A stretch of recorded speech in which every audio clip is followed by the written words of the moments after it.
Hey everybody, welcome back to the channel. Just imagine, it's like the early 90s and you're just sitting around bored at home, you done beat all the games you got, or you have Ghosts and Goblins and you're stuck and you just gave up on it. So you're just watching TV, burning the day away. So you turn it to the USA Network and you see a program that you've never seen before. And the title screen pops up, American Gladiators. And that's what I want to talk about on today's episode. So roll that intro. Crossfire, you get caught in the crossfire. Crossfire, you get caught in the crossfire.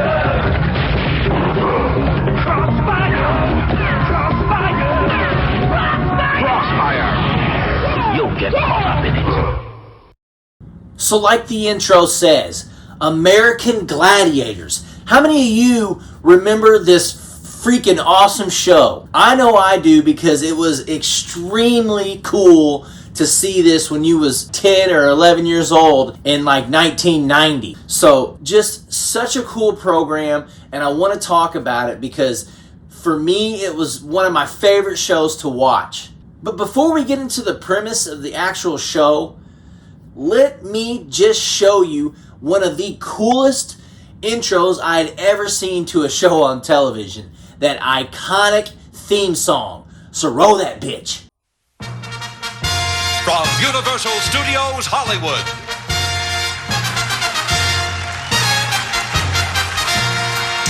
This is American Gladiators. Selected from a nationwide search, 20 men and women have come to Hollywood to challenge our force of American Gladiators for a single honor, to become American Gladiators champions. Now, here are your American Gladiators: Gemini, Lace, Nitro, Gold, Laser, Blaze, Thunder, Ice, Turbo, and Diamond.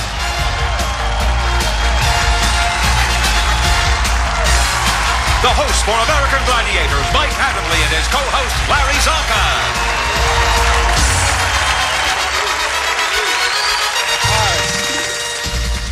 If that intro song in the trailer to the show did not get you just pumped up and hype, man, what is wrong with you? I know I'm not the only one because this show was one of my favorites. So I want to talk a little bit about the premise on how it worked and why it appealed to a little 10-year-old like me. So the basic premise of American Gladiators, there was 4 contestants, 2 men and 2 women, and they were known as the contenders. And they would face off in a bunch of different type of games, most of them physical, and some that actually used agility and speed against the gladiators. Now, each one of these gladiators had their own attitude, their own persona, and they were all just so cool. Some of them were extremely rude, some of them were nice, some of them were mean. It just varied. As I was doing research for the episode, I found out that this show was originally going to be scripted, basically like wrestling was, with a predetermined winner and everything. But I guess as time went on, they were like, you know what? Let's just make this raw. Let's just make this 100% real. And when they did that, it was the turning point, because when this show aired, it was beating out tons of other shows in ratings. This was a huge hit. This wasn't like something that they just threw together. This was an actual competition that people sat down and watched. And it ran for quite a few seasons. But there was tons of different gladiators throughout the show because this was real. All this stuff was real. You know, if a gladiator got hurt, well, he wouldn't be in the next event. And trust me, contestants and gladiators got hurt. There was tons of people that you wouldn't see for a couple episodes or even a season because they actually had to get surgery. Clearly, he is not able to continue at this point. He's more than a little woozy, Mike. We can go back and take a look at a few of the hits he suffered. Took 2 or 3 right in a row. Here at the hands of Laser, his head gets driven right into the mat. I think this is the beginning of his problems right here. Obviously very woozy. Still struggles to his feet. The cobweb's not completely shaken out yet. This show was really, really cool for its time. A lot of people when they think back, they don't understand the type of work that went into making this show. Everything from the production, because the show was actually on the Universal Studios lot. So all these people had to change, all the different events out just to film one episode. So it was really cool getting to see this. So I want to break down some of the events that were actually on American Gladiators, because there was a ton of different events. And let me tell you, all of these were pretty damn cool. All of them were pretty unique, and they took some real skill. One was called Hanging Tough, where basically you had to outlast a gladiator and try to get past him hanging on these big rings that were kind of like when you were in gym class back when you were a kid. And you had to basically get past the gladiator and get to the other podium to win. One was called Breakthrough and Conquer, and it was basically like a 30-yard football dash. You had to break through and try to get past the linebacker for the touchdown. In Conquer, you were basically in a round cylinder, and you had to push the gladiator out to get score points. And the event Joust was pretty damn cool. You had this huge pugil stick, and you would beat the shit out of each other on these two podiums that were like 5 or 6 feet in the air. And the infamous wall. Basically, you got a 10-second head start, and you would try to climb this big-ass wall before the gladiator got to go, and he would try to climb up, catch you, and pull you off that bitch. It was super cool. One of the best events they ever had. Powerball. Basically, there's all these balls, and you grab them, and you're trying to juke past the gladiators to throw these balls in these cylinders to score points. Some of the most awesome hits I seen were during this event. People were getting tackled. They were getting hurt. It was just so cool. There were so many events on this show. Another one was called Tug of War, where you were inside the cylinder with a gladiator, and you each had to hold on to this thing called the bone, and you would try to pull it away from the other. So if the gladiator got out of your hand, you lost, and you could only use one hand. And if you got it out of the gladiator's hand, you scored points. Assault was this really cool event where they had this gladiator sitting up at the top with this huge thing that shot tennis balls at about 120 mile an hour at you.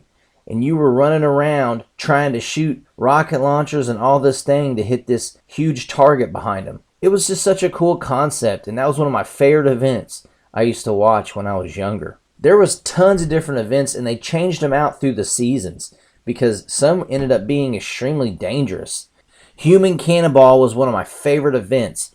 It's where you jumped on this huge rope, kind of like George of the Jungle, and you flew across in the air, and there would be a gladiator sitting on this huge pedestal. He had this big foam pad that he would try to stop your hit with, and you would fly across, try to run into him and knock him off the pedestal. Actually, Malibu got injured in this event, and he had to have plastic surgery because when he got knocked off at this point right here, his knee came up and hit him right in his head, gave him a concussion, and he needed stitches. So this show was 100% real. One of the best decisions they ever made was making this non-scripted, because this was an incredibly popular show.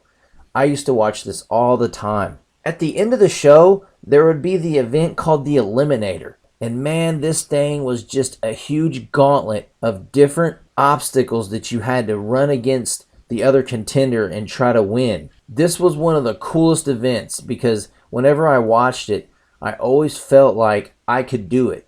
It was one of the coolest things just to sit there and watch everybody try to win this show at the end. As for the Gladiators, there was a ton of different ones over the years that the show was on. But some of my favorites were obviously, being a 10-year-old kid, Lace was my number one chick. Man, Lace. Something about her. But there was tons of other awesome gladiators also, like Turbo and the infamous Malibu. He had that like skater, surfer mentality. Gemini, he was a badass. Nitro, super cocky, but extremely fast on Powerball.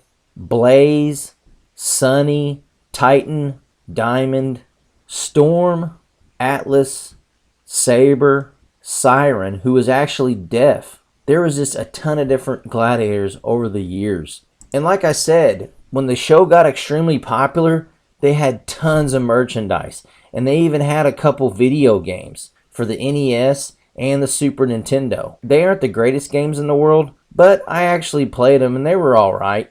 But that's just my look at American Gladiators. Such a cool show, such a cool concept. And I know I wasn't the only one who enjoyed this show, because this show had tons of viewers every week. It was actually beating out professional wrestling. That's how extremely popular this show was. If you guys have any memories of it, definitely leave them down in the comment section below, because American Gladiators was just so cool. It almost made you feel like a superhero when you watched it. Like, man, those guys are giving it their all, you know?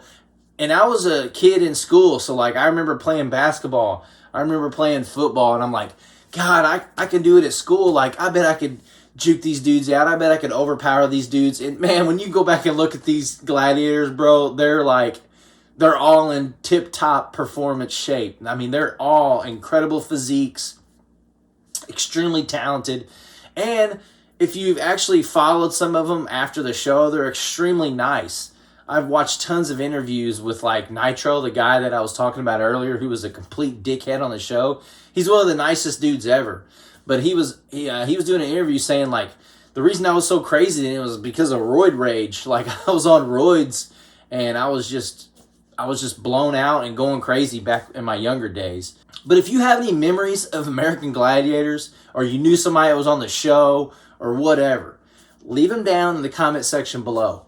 Don't forget to like, comment, and subscribe. Until next time, keep on reminiscing, baby. Just misses there as Nitro takes him down. Oh, what a collision between...